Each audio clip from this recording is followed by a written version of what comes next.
Liquid oxygen loading on the second stage is the last one to finish, ending by T-minus 2 minutes. Now, in addition to loading propellant, the team is preparing to perform their final checks of the Merlin engines.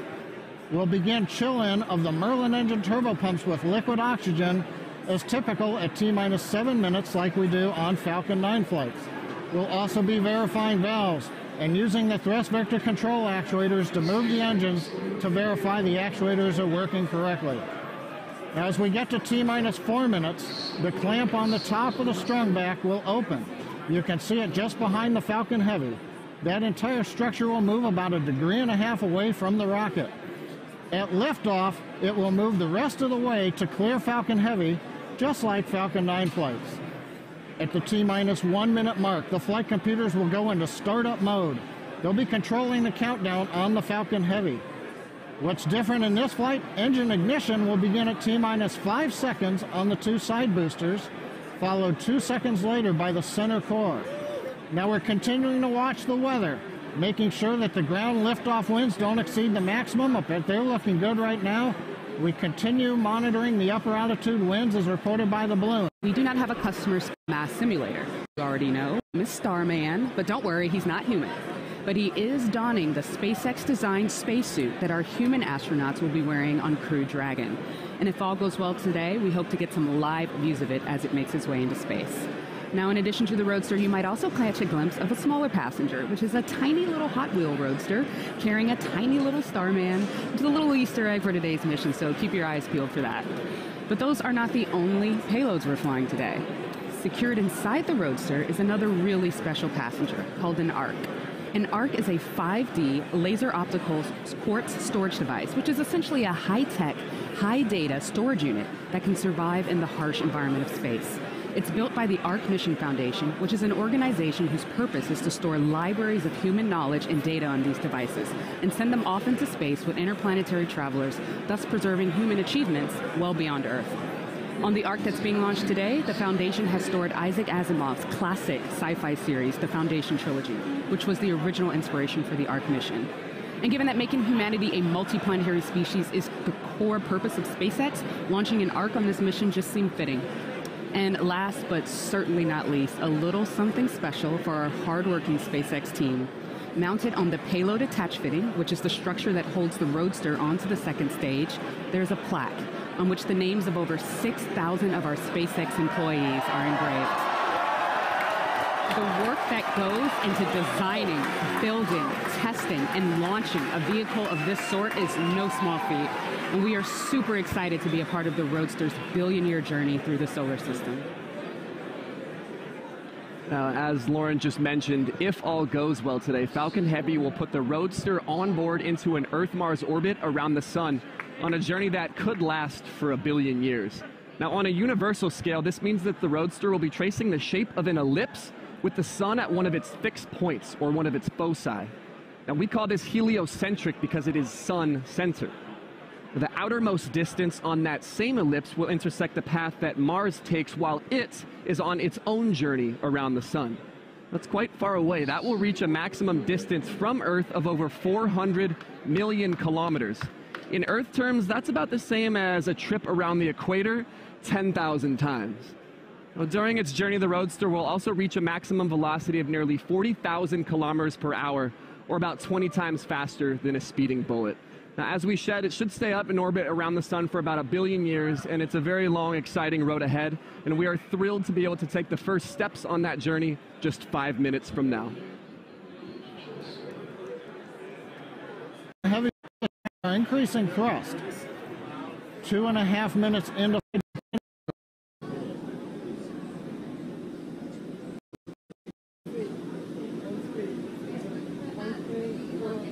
Stage 2 TVC motion's nominal.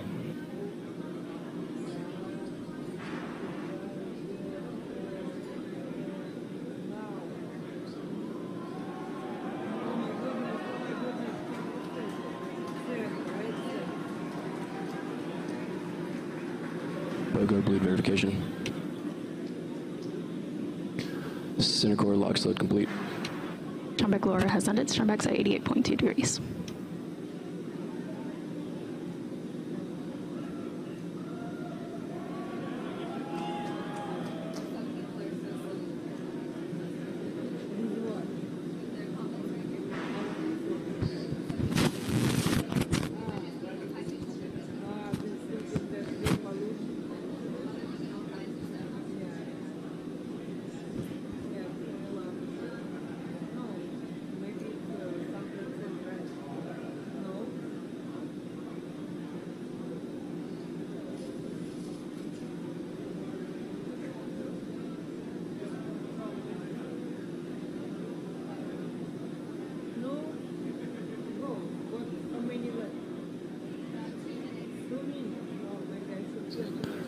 Stage 2 locks load complete.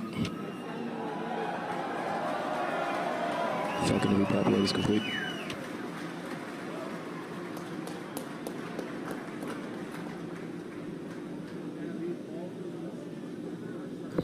Falcon Heavy is on internal power.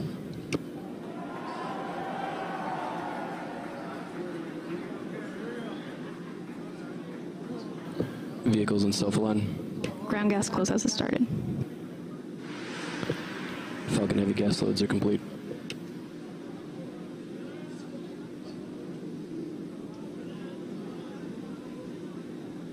M1D fuel bleed complete.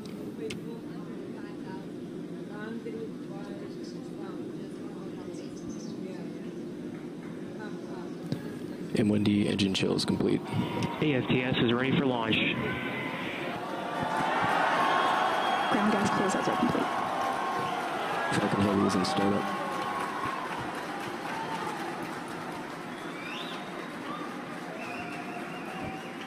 Stage 2 pressing for flight.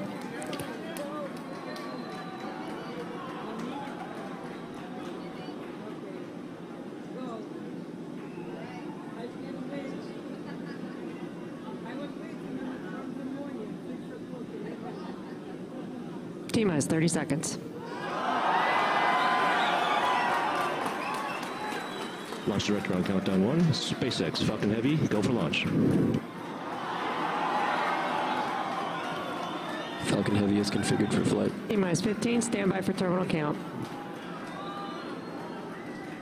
10, 9, 8, Side booster ignition. 6, 5, 4, 3, 2, 1.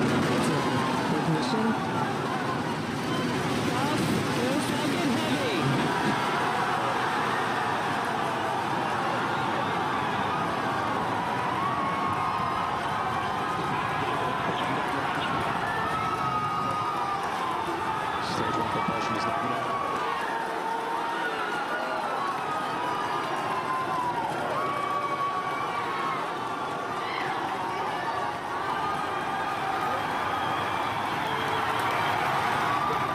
Plus 30 seconds if you can hear me over the cheering. Falcon Heavy heading to space on our test flight. Building on the history of Saturn V Apollo, returning pad 39A to interplanetary mission. We're getting ready to throttle down for max Q.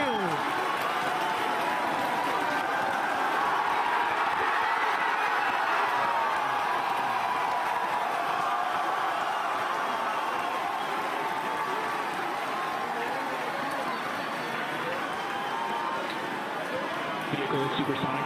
You've heard the call out. Vehicle is supersonic.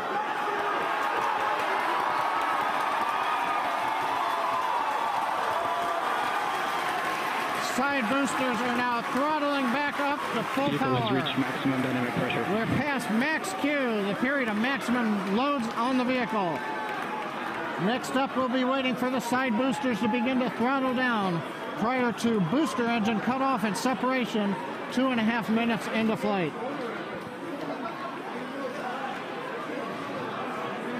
GNC trajectory looks good on the Falcon Heavy.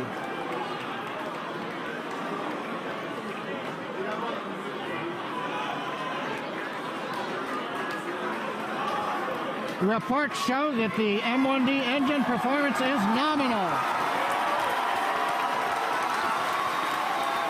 Contact engine chill has begun. Side boosters have begun to throttle down in preparation for the upcoming shutdown in 20 seconds.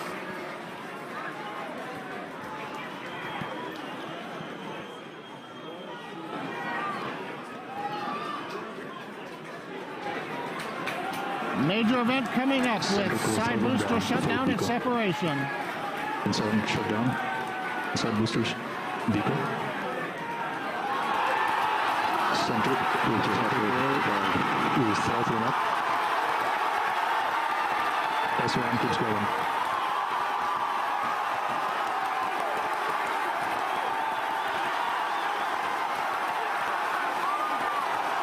Still booster boost box started.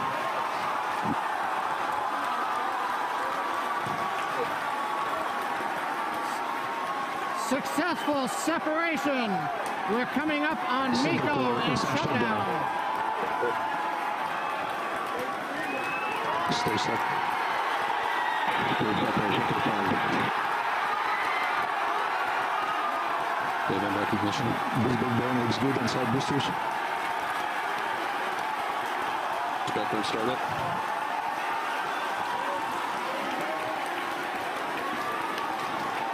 Coming up on fairing separation. Center core side engines on power, also look good.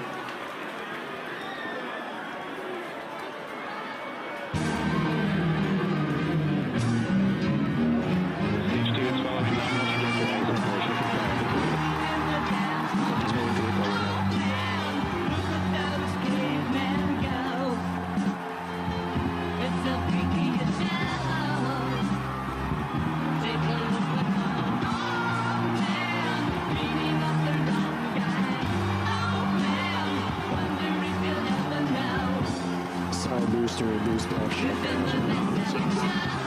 Center core boost back on shutdown.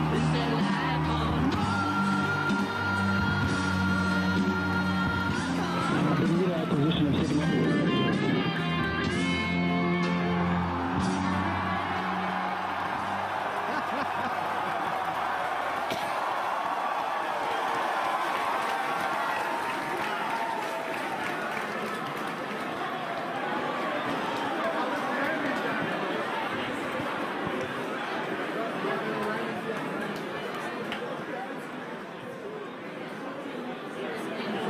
Wow. Wow. Did you guys see that? That was awesome. That's the only thing I can really say right now. Absolutely wild. Absolutely wild. Wow. I got nothing else. Oh, man. Recapping all the great things that you just saw there. Successful liftoff from the pad, successful stage separation. But before that, successful booster separation. You can see stage one. The two side boosters, pardon me, you can see the center core, and you can see MVAC lit up. Oh my gosh. Then the beautiful shots of Starman chilling in the Tesla Roadster. Just absolutely incredible. On your screen at the moment, you've got a few things happening. On the upper right, you've got MVAC D continuing its burn. On the upper left, you have the center core headed back towards the autonomous spaceport drone ship. And in the two bottom screens, you've got the side boosters headed back towards Cape Canaveral Air Force Station, landing zones 1 and 2.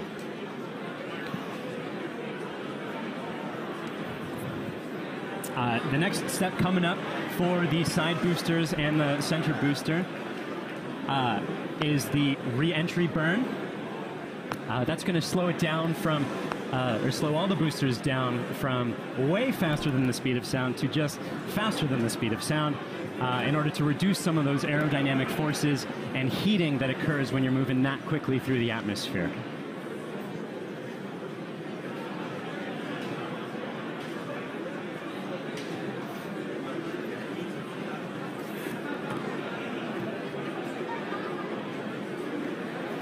And as you can see on your screen, that re-entry burn for those two side boosters has begun.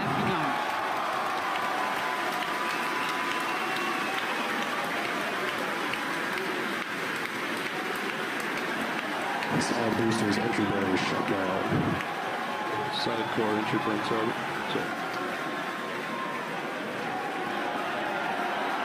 The center core in the upper left of your screen performing its own re-entry burn. You can see the edge of Cape Canaveral in both of the side booster cameras as those are coming in. Yes, PY and NY side boosters have phased. Center core entry burn shutdown. And even though those look very similar, those two boosters views, those are actually representing different boosters. And they're heading towards Earth. They're about to begin their landing burns. We'll hopefully be able to bring you nice footage of that. Both side boosters transonic. And watch for the landing lights deploy at the tail end of that landing burn.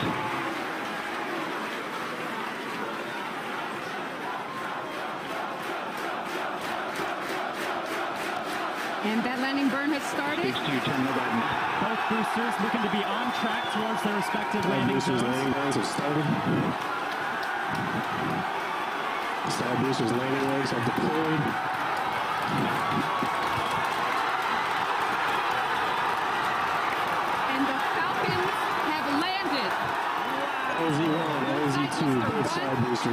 First landing altitude move on to 11 by 1, recovery 1 and recovery 2. Stage 2, APSS safe. And coming up very shortly, the Center Core will be attempting its landing on the autonomous spaceport drone ship. You may also be hearing the second engine cut off. Oh, check on your screen. Sometimes this footage goes out when it approaches the drone ship and the heavy vibrations make it lose signal. We're crossing our fingers that's not the case right now. Stage 2, nominal parking orbit insertion. So it looks like that landing is happening at the moment. We have lost signal. We're hoping that signal comes back shortly. Oh, man. Yeah, as Michael mentioned earlier with the vibrations of the rocket and how it shakes up the cameras that are on the drone ship, sometimes we do lose signal or shakes up the antennas. Oh, and we've just gotten confirmation. Oh. We're waiting to hear what happens, and so we're listening in, and we're still waiting to hear. We'll let you know as soon as we find out. You'll know. People are cheering, but we'll get the call and know hopefully very, very soon how that Center Core is doing, whether it's standing up proud on that drone ship or not. Meanwhile, other two landings. Those were absolutely gorgeous. Meanwhile, the second stage is continuing its trajectory towards Mars. It's all looking good there. John Ike, come give us a recap of the full mission. He stands. Well, if you could hear all that cheering. It was an outstanding test flight of the Falcon Heavy.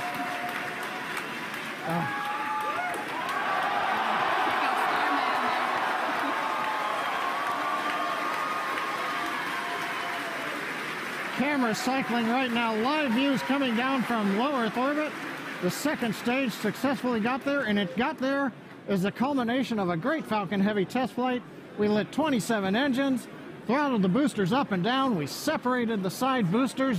They came back spectacular simultaneous landing. The Center Core did its job. The second stage did it. Everything that you could want in a test flight we got here. Now we're just looking for the icing on the cake to find out what happened on the drone show. But all in all, an outstanding test flight for Falcon Heavy. Wow, what an absolutely momentous occasion. Thank you so much to the range for contributing their expertise to today's launch, the FAA for the licenses to launch and land those boosters, as well as the rest of Falcon Heavy. And thank you to you, the viewers, for joining us for a really, really cool moment here. And to find out what happened with the Center Core and what's going on with Starman as he makes its journey through space and all of our other launches, you can visit us at spacex.com and follow us on social media on LinkedIn and Twitter. If you would like to join us on exciting projects like these, please visit spacex.com/careers. From the entire grateful team here, thank you again for joining us. We'll see you next time.